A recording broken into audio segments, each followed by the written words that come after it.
All DAWs are not the same.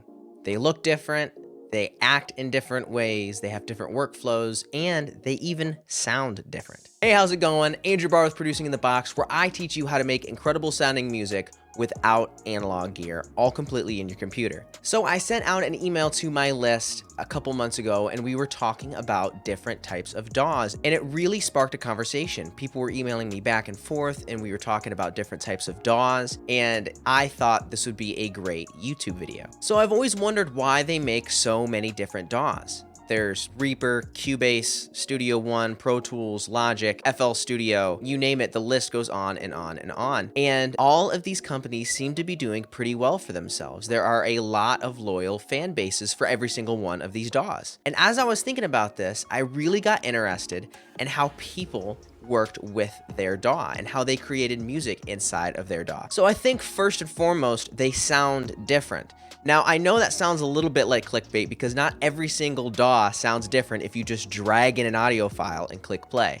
They sound the same. But as soon as you throw a compressor on, they sound different. Ableton's compressor sounds different than Studio One's, Pro Tools compressor sounds different than Logic's, and so on and so forth. The DAW itself sounds different. Ableton has this really awesome plugin called OTT, which is over-the-top compression, and now lots of other companies have made similar plugins. I know Slate Digital just dropped a plugin called MoTT, which is like a remake of OTT for Ableton. But for the longest time, the only way you could get that sound was by having Ableton. So all DAWs sound different. They also have a different workflow. I really enjoy the workflow inside of Studio One. It's why I've used it for so many years. And I also really enjoyed the workflow inside of Logic. It's another DAW that I really love and I used for a absolutely long time. But those workflows don't work for everybody. That's why a lot of people like Pro Tools or Cubase. The drum editing inside of Logic is kind of a pain in the butt, but yet it's fantastic inside of Pro Tools.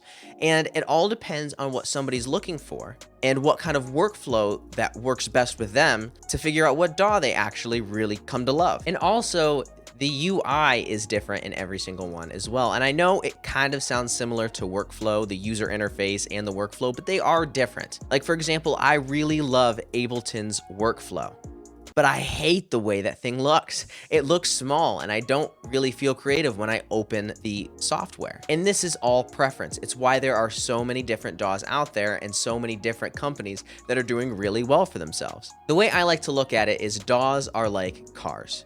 You can have a Toyota or you could have a Honda, and both of them are going to get you from point A to point B.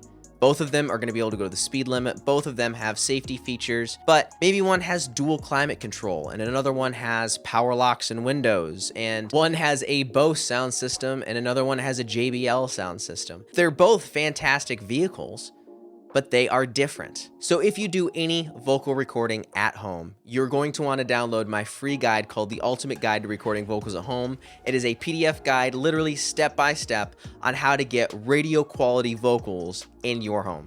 Click the link in the description and download it for free. It is my gift to you for watching my content and for clicking the subscribe button if you haven't already.